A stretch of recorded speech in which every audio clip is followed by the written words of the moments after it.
성탄의 주간을 허락하여 주시고 저희가 또 하나님의 말씀을 듣고 또 주님의 나심을 경배하는 그런 시간을 주셔서 감사합니다.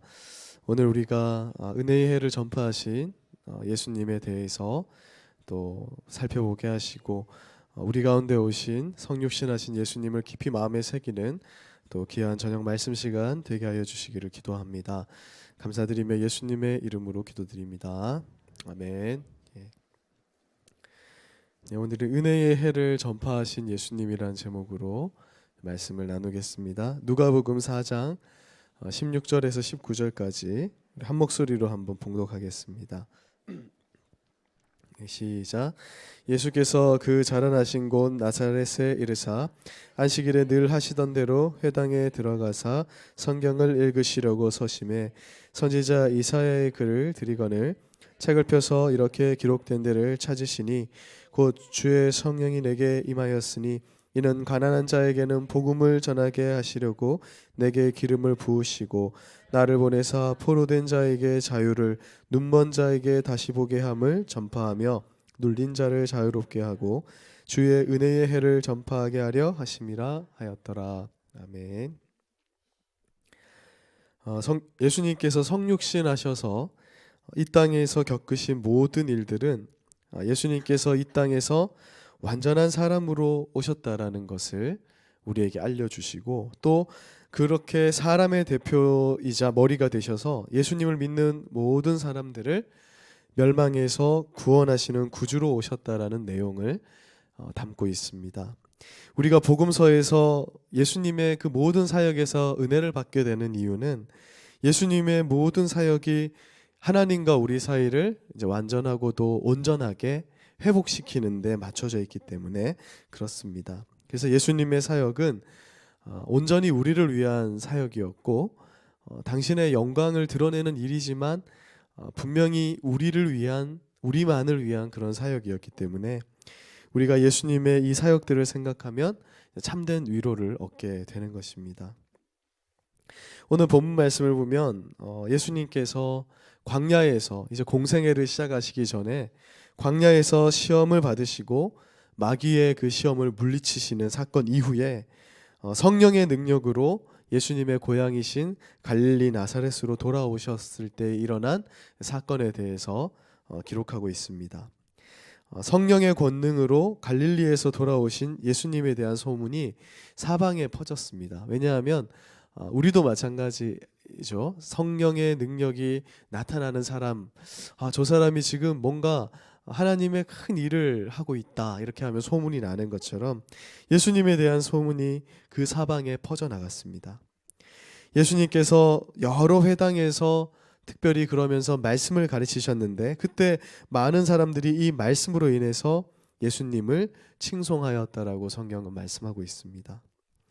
우리 예수님은 이 땅에서 많은 일들을 하셨죠. 병든 자들도 고치시고 또 가난한 자들에게 위로가 되셨습니다. 그러나 예수님은 무엇보다 말씀을 전파하고 그 말씀을 증거하는 일에 전념하셨다라는 것을 오늘 확인하게 됩니다. 예수님께서 성령의 권능을 덧입었을 때 처음으로 한 사역이 바로 하나님의 말씀을 증거하는 사역이었다라는 것을 우리가 오늘 잘 지켜볼 필요가 있다라는 것이죠. 성령의 권능으로 하나님 말씀이 선포될 때 사람들이 변화되기에 부족함이 없었다. 기적과 이적도 함께 행하시는 예수님이시지만 가장 중요한 것은 하나님의 말씀이 선포되는 사역임을 그 사역의 모습을 통해서 우리에게 보여주고 있는 것입니다. 그래서 종교개혁자들은 하나님께서 우리에게 주시는 은혜의 방편, 그러니까 은혜의 수단, 하나님이 우리에게 무엇으로 은혜를 주시는가 할 때 첫 번째로 하나님의 말씀을 듣는 것, 하나님의 말씀을 읽는 것, 하나님의 말씀이 선포되는 것을 중시하고 그것이 은혜의 수단이다 그렇게 여겼던 것입니다. 그리고 오늘 말씀을 보면 알 수 있듯이 이 말씀의 사역은 예수님께서도 가장 먼저 하신 예수님께서 가장 중시하신 사역이 있다는 것을 알게 됩니다. 기적을 베푸시지만 항상 그곳에 말씀이 따라오는 것이죠.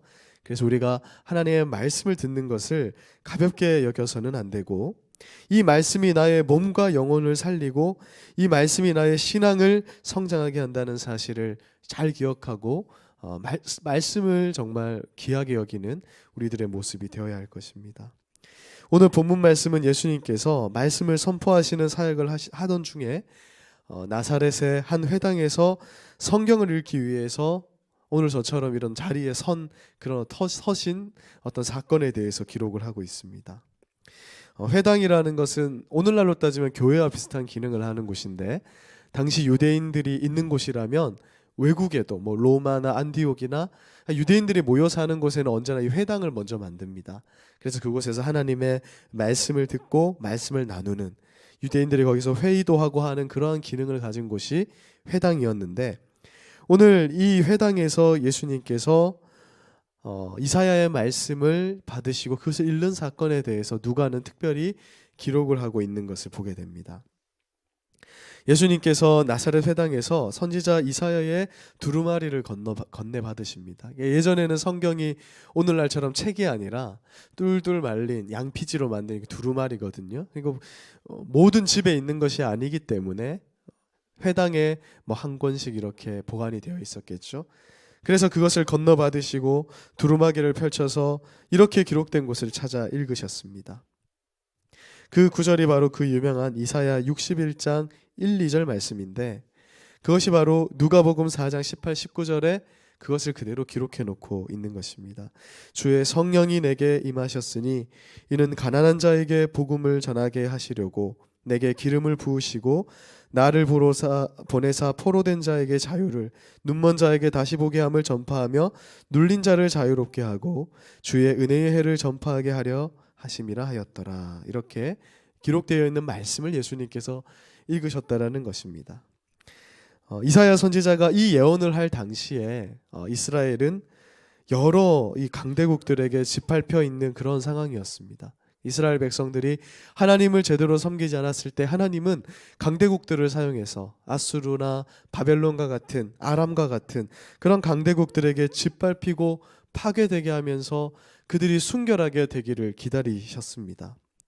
그때 그러한 상태에 하나님 그냥 내버려 두실 것이 아니라 사람으로서는 할 수 없는 그 일을 성취하실 한 아이를 보낼 것이니 그가 바로 그들이 기다렸던, 그들을 구원할 메시아였고, 그 메시아를 이사야 선지자를 통해서 예언한 기록이 바로 이 기록이었던 것이에요. 그리고 예수님께서 자신을 가리키는 이 글을 가지고 회당에 서서 사람들에게 내가 이 땅에 온 이유가 무엇인지에 대해서 오늘 이렇게 설명하고 설교하셨다라는 것을 오늘 우리가 확인하게 됩니다. 예수님 당시에 이스라엘 사람들도 하나님께서 약속하신 그 메시아를 고대하고 있었어요. 그때 당시에 사람들이 이제 메시아 사상을 가지고 있습니다. 우리를 구원할 강력한 다윗과 같은 그런 분이 오셔서 우리를 이 로마의 압제에서 구해낼 것이다. 그렇게 그들은 고대하고 있었습니다. 왜냐하면 당시 이스라엘 백성들은 로마라는 강대국에 짓밟혀서 지배를 받으며 자유를 잃은 상태였기 때문에 그들은 이 땅에서의 어떤 삶의 자유를 찾기 위해서 메시아를 기다렸던 것이에요. 그런 시대적 상황 속에서 예수님은 이것이 나를 가리킨 말씀이다. 이 예언의 말씀 속에 등장하는 그 오시리라 약속된 그가 바로 나라는 것을 오늘 회당에서 선포하시면서, 예수님이 이제 공생애를 처음으로 시작하는 단계인데 내가 앞으로 하게 될 일이 무엇인지에 대해서 설명하신 사건이 바로 오늘 이 회당에서 이사야서 말씀을 읽으신 그 사건이었다라는 것입니다. 이것이 이스라엘 백성에게 있어서 정말 복된 소식이 되었다라는 것이죠. 왜냐하면 그들이 오랫동안 기다리고 고대하던 그 메시아가 자신들 앞에 있었기 때문에, 그것도 아무도 주목하지 않는 갈릴리라는, 나사렛이라는 이 작은 동네, 그러니까 이 동네는 사람들이 별로 주목하지 않는 동네, 어쩌면 오늘 이 목요 예배 가운데 있는 경주 선교교회 모습과도 같을지 몰라요. 아무도 이곳에 메시아가 오실 거라고 그 누구도 상상하지 않는 그런 작은 마을에 예수님이 직접 서서 하나님의 말씀을 선포하고 있으니 이가 얼마나 복된 일이었겠습니까? 예수님께서는 이사야의 이 예언의 말씀을 선포하시면서 예수님께서 왜 사람이 되어서 우리 가운데 오셨는지에 대해서 설명하고 있습니다. 예수님에게 성령이 임하시고 성령으로 기름 부음을 받으시고 그가 메시아로 세워지신 이유는 가난한 자들에게 복음을 전하기 위해서였다. 이렇게 말씀하고 있습니다. 그런데 여기서 가난한 자는 단순히 가진 것이 없는 그런 가난한 자를 얘기하는 게 아니에요. 그냥 거지들, 돈 없는 사람, 그런 자들이 하나님의 나라를 받게 될 거다. 그러한 자를 위해서 예수님이 왔다. 그것을 말하는 것은 아닙니다. 여기서 가난한 자는 마태복음 5장에 팔복의 말씀이 나오잖아요. 8가지 복 있는 사람, 그 사람에 대해서 말할 때 첫 번째로 말하는 그 심령이 가난한 자들을 일컫는 것입니다. 마음이 가난한 자들, 하나님 앞에 아무것도 내세울 것이 없는 것, 사람들 앞에서가 아니라 하나님 앞에 섰을 때 하나님 앞에 나는 내세울 것이 아무것도 없다라고 고백하는 그런 가난한 자들, 돈이 없어서가 아니라 명예와 권력이 없어서가 아니라 하나님 앞에 자신을 의롭다고 그렇게 내세울 수가 없어서 절망하는 그 가난한 사람을 말씀하고 있는 것입니다. 예수님은 자신이 내가 그러한 자들을 위해서 이 땅에 온 것이다라고 말하는 거예요. 부자나 가난한, 인간의 어떤 물질적으로 부자나 가난한 자를 말하는 것이 아니라 마음으로 예수님 없인 살 수 없다라고 말하는, 하나님께서 주시는 참된 의가 없어서 굶주리고 목마른 자들을 위해서 예수님이 오셨다. 오늘 그렇게 말씀하고 있는 것입니다. 즉 예수님께서 이 땅에 오신 이유는 영혼이 가난한 자들, 이것을 영적인 파산 상태에 이른 자들, 그러니까 정말 교회에 나올 수밖에 없고 하나님 앞에 무릎 꿇을 수밖에 없는 상태의 노인자들을 위해서 예수님이 왔다는 거예요. 나를 누구도 도와줄 수 없고 나는 정말 예수님 밖에는 나는 이제 살 도리가 없다라고 고백하는 그 자들을 위해서 내가 친히 이 땅에 온 것이다. 다른 이유가 아니다라고 오늘 이사야의 예언을 통해서 예수님 말씀하고 있는 것입니다. 마틴 로이드 존스 목사님은 이러한 영적 파산 상태를 가리켜서 뭐라고 말씀하셨냐면 프라이드가 완전히 없는 상태, 그러니까 자부심, 그러니까 하나님 앞에서 정말 내세울 게, 하나님 앞에만 서면 눈물이 나고 정말 죄인된 심정으로 서는 자들이라는 거예요. 하나님 앞에 섰는데 떳떳한 자들은 가난한 자가 아니라고 말씀하는 겁니다. 그리고 자연적 출생마저도 완전히 의지하지 않는 상태. 무슨 말이냐면 내가 어떤 나라에서 태어났는지에 관한 것까지도 배설물로 여기는 상태가 바로 영적 파산 상태다. 우리가 이 행복한 남한에서 살고 있잖아요. 정말 우리가 북한에 살지 않는 것 감사할 것입니다. 오늘도 누가 기순을 했더라고요, 병사가. 근데 우리가 이 나라에서 태어나서 이렇게 부요함을 누리는 것, 마음껏 예배할 수 있고 마음껏 찬양할 수 있는 이것마저도 배설물로 여기는, 그러니까 하나님 앞에 이것마저도 내세울 것이 아니라고 하는 자들이 하나님의 나라에 합당한 자다. 예수님 그런 자를 위해서 오셨다라고 말씀하고 있는 것입니다. 우리가 성령님의 은혜로 하나님 앞에 정말 온전하게 서게 되면 우리는 우리 자신이 정말 어떤 자인지를 진정하게 알게 되는 거예요. 내가 영적 파산 상태에 있는 자다. 그래서 나로 절망하게 합니다.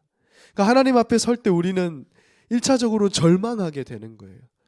이사야가 하나님 앞에 섰을 때 내가 죽게 되었다 하는 것처럼 우리가 오늘도 이렇게 예배 가운데 나오지만 물론 행복감도 있고 정말 하나님 앞에 감사함도 있지만 마음 한켠에는 예수님이 아니면 도무지 내가 하나님 앞에 설 수 없는 그 비참한 상태를 깨닫게 되는 거예요. 그래서 오늘도 우리는 이 예배 가운데에서 누구를 붙잡냐면 나를 위해서 낮은 자리에 임하신 그 예수님을 붙잡으면서 하나님의 자리로 나아가게 되는 것입니다. 이것이 우리가 하나님 앞에 설 때까지 매일 매 순간 반복되는 거예요. 단 한순간도 나는 하나님 앞에 오늘 떳떳하게 나와 있다. 기도할 때 오늘은 기도가 하나님 앞에 떳떳하게 할 수 있겠다라고 할 수 있는 사람이 없다라는 것입니다.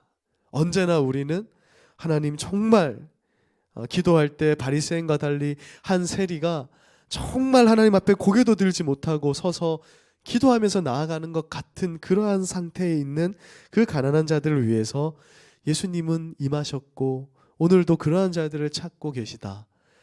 예수님께서 이사야 말씀을 선포하시면서 내가 앞으로 할 사역이 그러한 자들을 위한 것이다라고 그렇게 말씀하고 있는 것입니다.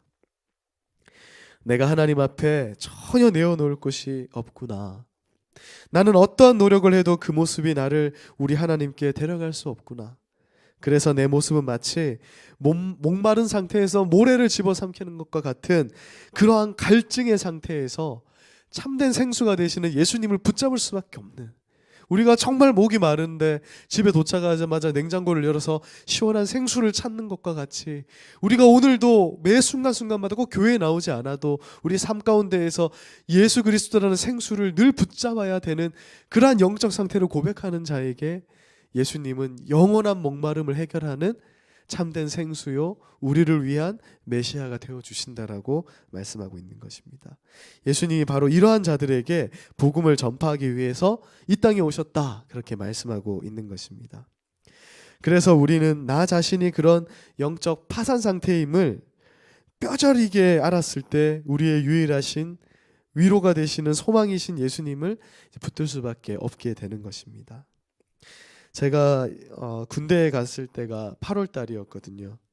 강원도 원주로 훈련을 받으러 갔는데, 강원도는 지금도 겨울에는 춥지만 강원도의 특징은 여름엔 또 굉장히 덥다라는 거예요. 정말 너무나 더운 그때에 제가 훈련소에 있으면서 혼자 덩그러니 있을 때 정말 그 누구도 붙잡을 수 없는 영적 파산 상태를 한번 경험하게 되는 겁니다.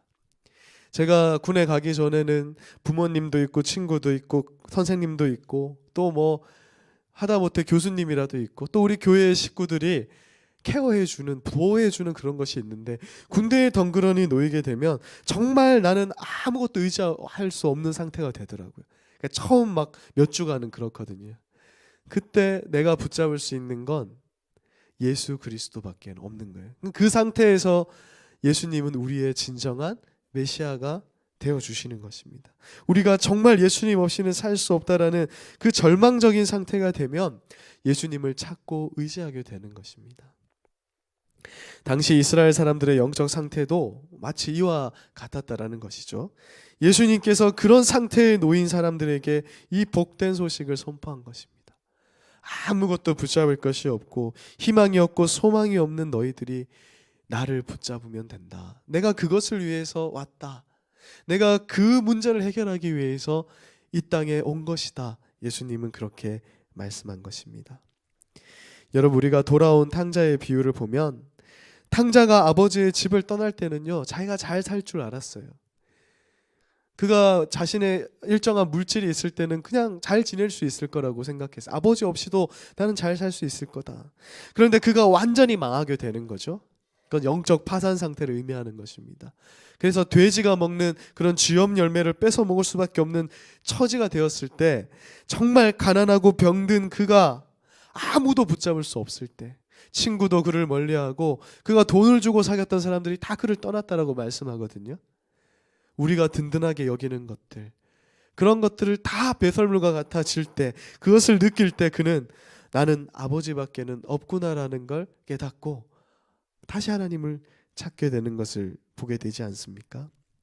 바로 예수님께서 오늘 우리에게 말씀하시는 것은 너희를 위해서 목숨까지도 내어줄 수 있는 존재, 그 존재는 예수님밖에 없다라는 사실에 대해서 이번 성탄 주간에 또 우리가 기억하기를 원하시는 줄로 믿습니다.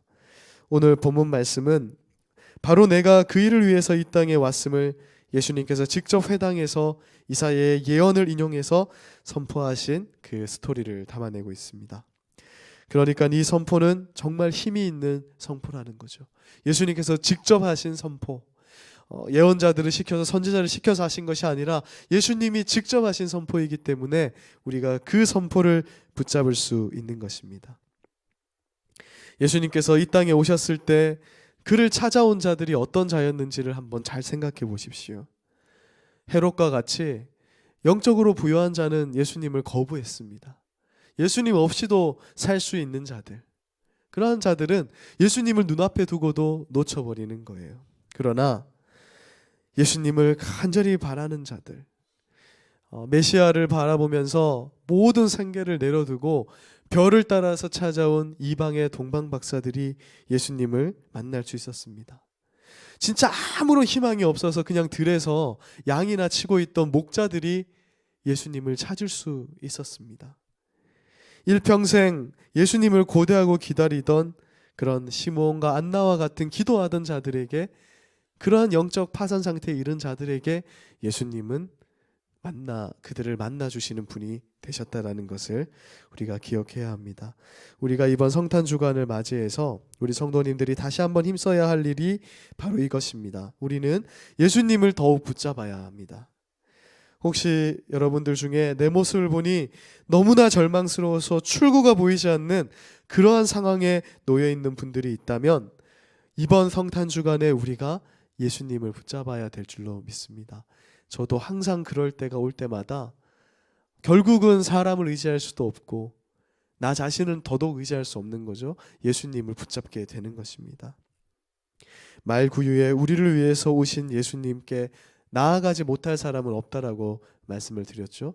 그분이 말구유에 계시기 때문에 어떠한 상태에 있는 자도 예수님께 찾아갈 수 있는 것입니다. 그분은 오늘도 우리에게 말씀하십니다. 어떠한 상황 속에서도 너희를 구원할 것이다. 그 약속을 완전히 확증하기 위해서 내가 십자가에서 죽었노라. 그리고 부활하고 승천하여 지금도 하나님 우편에 앉아 계시면서 우리를 위해서 중보기도 하고 계신 유일하고도 참 중보자 되시는 그 예수님이 오늘도 우리에게 나를 붙잡으라고, 내가 그 땅으로, 이 땅에 온 이유는 바로 이러한 자들을 위로하고 돕기 위해서라고 예수님은 오늘도 말씀하고 계십니다. 말씀을 마무리하겠습니다. 우리가 가진 영적 파산 상태를 오늘 깊이 있게 한번 묵상하셨으면 좋겠습니다. 정말 우리는 우리의 힘으로는 아무것도 감당할 수 없어요. 저도 이렇게 한 해가 갈 때쯤 되면 마음이 참 어려워집니다. 왜냐하면 결실의 계절을 지나는데 뭔가 눈에 보이는 결실이 없는 것 같고, 겨울로 접어들면 내가 한 해 동안 무엇을 했는가? 또 그러면서도 또 2018년에 새해에 주실 또 하나님의 그 놀라운 은혜를 또 기대하게 되면서도, 이럴 때 우리가 붙잡을 수 있는 것은 바로 하나님밖에는, 예수님밖에는, 성령님밖에는 없다라는 것을 다시 한번 기억하게 됩니다. 오늘 우리가 이 우리의 영적 파산 상태를 자각하고 그 영적으로 가난한 자들을 위해서 오신 예수 그리스도, 그래서 정말 낮고 낮은 모습으로 오신 예수님을 붙잡으시고 우리의 온전한 뜻을 위해서 기도하며 예수님과 함께 새해를 열어가시는 성탄 주간이 되시기를 주님의 이름으로 소망합니다. 우리가 함께 누가복음 4장 18, 19절을 읽고 같이 한번 마음에 새기면서 마치도록 하겠습니다. 같이 읽겠습니다. 시작. 주의 성령이 내게 임하였으니 이는 가난한 자에게는 복음을 전하게 하시려고 내게 기름을 부으시고 나를 보내사 포로된 자에게 자유를, 눈먼 자에게 다시 보게 함을 전파하며 눌린 자를 자유롭게 하고 주의 은혜의 해를 전파하게 하려 하심이라 하였더라. 아멘. 예. 우리 오늘은 특별히 기도해 주실 때 성탄의 밤, 또 성탄 예배가 있습니다. 우리 아이들이 또 섬기시는 분들이 이제 마음으로 잘 준비하고 계신